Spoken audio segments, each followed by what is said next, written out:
Good morning. Good morning. My name is Sadhana and welcome to my channel. And welcome to day 7 of Gratitude Challenge, which actually was yesterday, but I went into Vancouver yesterday. So I had a day in the city with all the people. Gratitude Challenge, which actually was yesterday, but I was... and let me turn off of this. There we go. So yesterday I was in the big city. If that's, I know that in the world, Vancouver is not a big city, but for me, it's a big city. And so today I'm back and I'm going to share with you my gratitude for yesterday. So yesterday's gratitude challenge was with this beautiful 6 of cup cards that you saw in the thumbnail. And I'll get to that in a moment. So good morning, Jaspreet. Let me put my glasses on. I want to make sure I get your name right. Hello, Jaspreet. So welcome, and welcome to others in the background. And let me tell you a little bit about this challenge. If you have not participated, this is something that you could start at any time.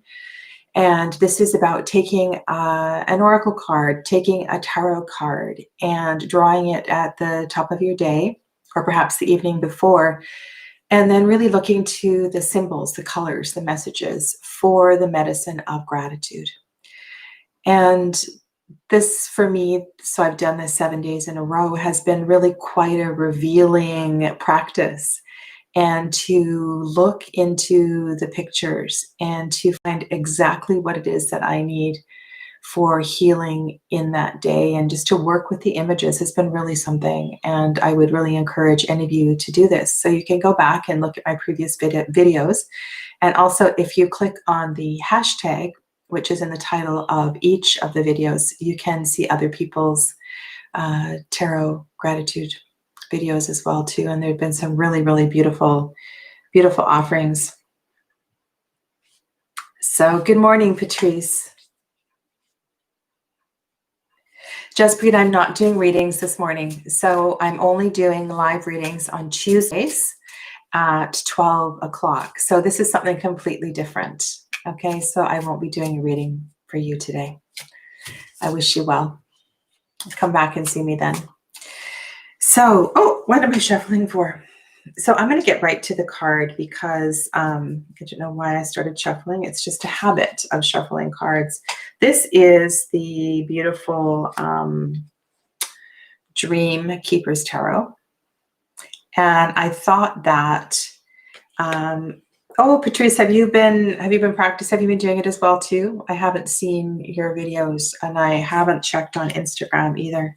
So this is the deck that I used for the final day of the challenge. And I'm not sure that this is going to be my final day. I really am quite liking this practice, and I definitely will. Look at this gorgeous sun card from this deck. I am going to somehow incorporate this into my week or my day, or I don't know. And I'm also really enjoying the sharing about it as well too. So here we go. I found it. So this is my card for the final day of the gratitude challenge. And I've drawn this card before. And this is not a deck that I've used a lot, but this is a card that has come up. I'm very intrigued, or have been very intrigued, with the skeleton of the swan.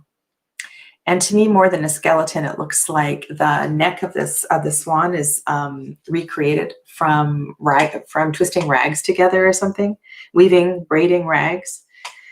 And then this shape has been recreated with all these feathers, and these 2 little girls are sitting there. And one of the things that I noticed right away was that one of them is looking right at me, and the other one is looking at the person who's not looking at them. They are, and then underneath them, this is one of my first impressions, was I saw the gold hearts.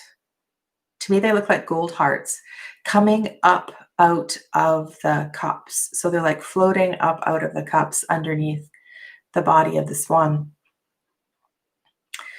So this is 6 of cups.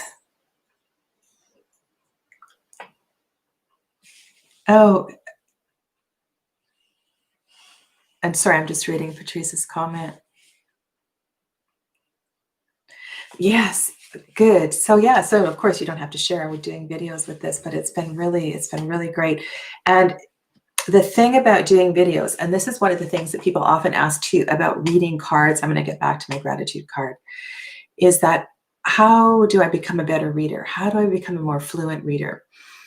And by sitting down in front of the camera and practicing talking is really a good way. So even if you're not doing this for somebody else, you could pretend. You could even have it like a something to have a symbolic camera there and just talk into the camera, because it's a lot easier to speak. It's like put more words to it than actually type them or to write them by hand.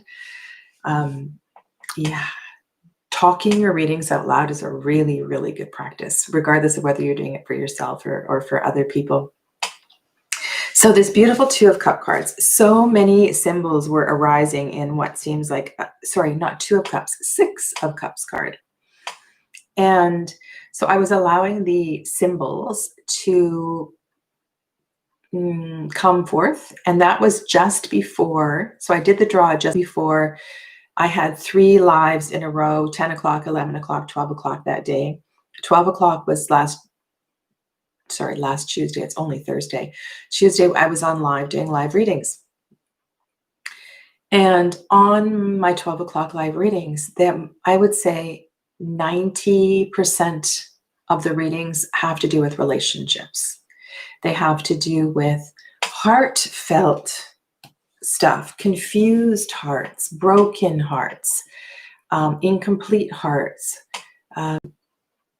Really, I don't know, like I feel like the questions are very personal. And when people open up and ask those questions, they are very vulnerable. They are in a public forum and they're trusting me to guide them in a way. And so I had these cards in my singing bowl right here. And I was glancing at this beautiful card while I was doing these readings. So it was just sitting here like this, staring at me. And I'm thinking how grateful I feel for coming to a place in my practice where I am entirely comfortable reading for strangers live when they're not present, most often from another country. Really personal questions, lots of yes and no questions, very specific questions, and just learning how to breathe and step back and to, I don't know, I felt so grateful for this, because this practice of reading, this practice of working with cards has been so healing for me as well too. And when I do readings for you, it is for you, but there's a part of the process that keeps me so connected. And when I'm reading, when I'm doing Reiki, when I'm doing any kind of energy work, my physical body, my energetic body is lit up.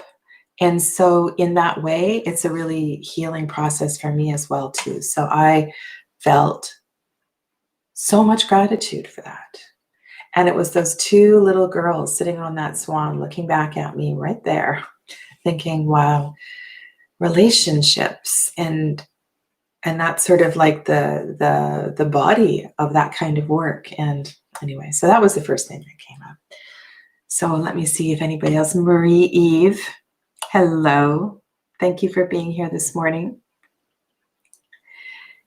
I have noticed as well that love troubles. Yes, there was, I mean, I'm always referring to movies, and I don't watch as many movies as I used to. I have, but I do. I enjoy movies. And there is a scene in Eat, Pray, Love. It's near the beginning of the movie, and the narrator is going on about her friend who is a social worker or a counselor of some kind. And she's working with the Vietnamese boat people that were arriving in the US at that time.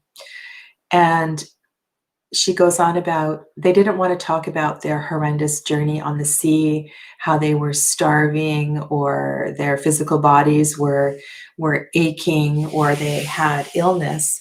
What they wanted to talk about with her was the cute guy they met in the boat and then they separated when they got ashore and will she ever meet him again? And all they wanted to talk about was relationships. And I remember that scene, like no matter how bad things get, the relationships in our life are the most important thing. Now, this came up in yesterday's card, is the day 6 card as well, too. And this is part of the work that I'm always trying to come back to. And it's funny because Liz Houston, the creator of this deck, talks about in her guidebook, she talks about these little girls as being a mirror of each other. Almost a mirror image of each other. And there's one aspect that doesn't appear that way, and that's the gaze, because they're not looking at each other. But that whole idea of all of the relationships in our life being mirror images of what it is we need to see in that moment. And so the mirror is just, it has so much to teach us. And it might be a neighbor strolling across the lawn to talk to you. Maybe they do that every single day. It could be a sibling who has come back into your life after a long time. It could be a parent whose relationship has never been resolved. It could be one of your children.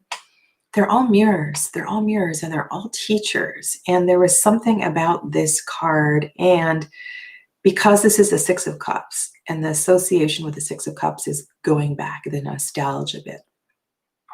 And so the mirror sometimes can go really deep back into your childhood and things that need to be resolved. And I think that's why this card often comes up when people are going to family reunions or weddings or things, when they're connecting with people from their past, because there's an opportunity to heal a relationship or to see a relationship from a new perspective.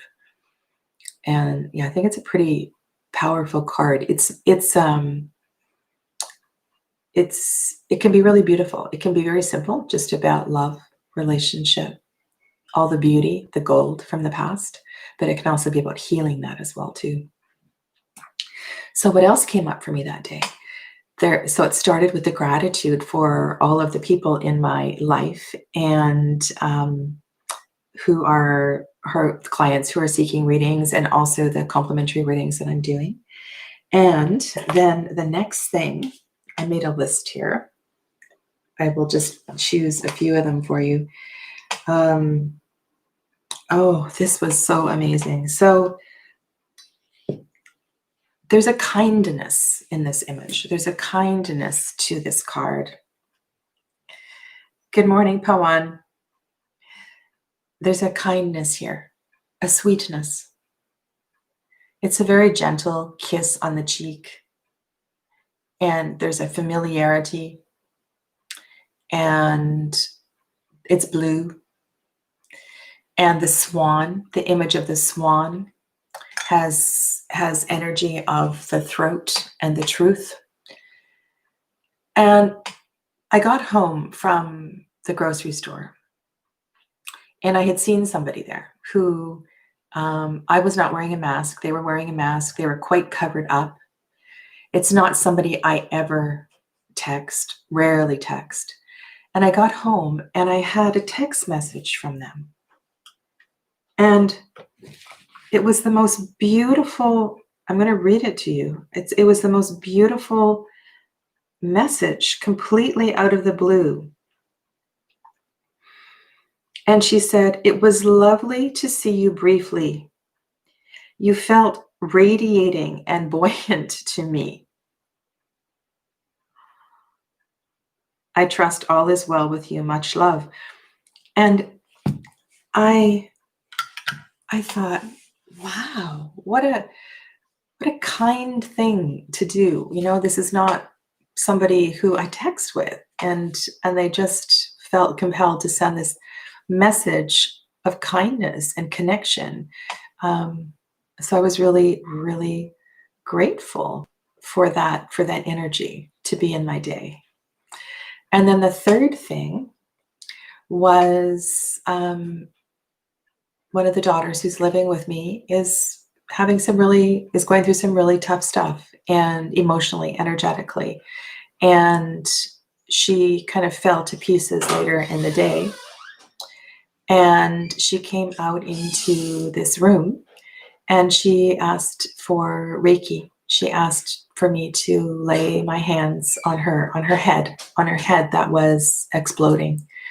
And so we lay here, and I didn't get out my table or anything. I just positioned myself on the sofa and let her lay between my legs and had my hands on her head. And again, it was that I spoke to this earlier. It's this connection. It's this connection to spirit. There's this kindness. There's this mirror. There's this connection with people and this flow of energy. And I don't know, I felt, because it was not in my plan, I was sitting at this table and I was edging a deck and I was watching a TV show and I was in a totally different zone. I was eating snacks. And then she shifted my energy. And so we sat on the sofa and did Reiki. And so I felt that this card, this beautiful Six of Cups card, was one of that. It was one of gentle kindness. And I felt kindness and love throughout my entire day. And so I thought, wow, what a beautiful, beautiful card. And what a beautiful way to wind up this 7 days of gratitude. It has been eye-opening, let's say that. And what I would like to do is to perhaps do a weekly video about this and sharing with you more the process of how I do it and different gratitude practices, and maybe have like a gratitude not just include the drawing a tarot card, but other ways, other gratitude practices. And so I'm thinking that I'll probably maybe add that to my schedule once a week. I have done lots of gratitude practices before, and this was a real reminder to me that if you step into the practice, and you've heard me talk about practices, how important practices are, that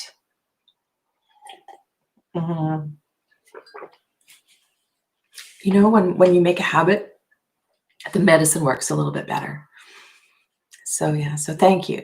Thank you, Jen, at Science to Soul Tarot with Jen, for initiating this. And I know there have been other gratitude practices before too on YouTube and Instagram. And so look out for them, because it's beautiful, beautiful medicine, especially for the heart space. So thank you. And thank you for sharing this 7 days with me. Later today, I'm going to be back on for my usual 6 p.m. tarot chat. And today I've decided I'm going to do a VR to Simon. So I'm going to talk about I'm going to do the 5 top companion books. And one of the decks I am going to talk about is this deck, the Dream Keeper's Tarot. And the extra guidebook that I purchased. This is still available. It's available with a different cover on it now. I don't know if it's slightly changed at all. But this is definitely one of the books that I'm going to talk about tonight. And so once I'm done yoga, so next is yoga. I teach yoga on Zoom at 10 o'clock, which you can join, by the way, if you want. Other offerings by Sadhana, description box below. You can join the Zoom class there. Yeah, so that's what I'm doing, 6 o'clock tonight. So I look forward. Hopefully I'll see some of you then. And I wish you well for the rest of your day. Namaste.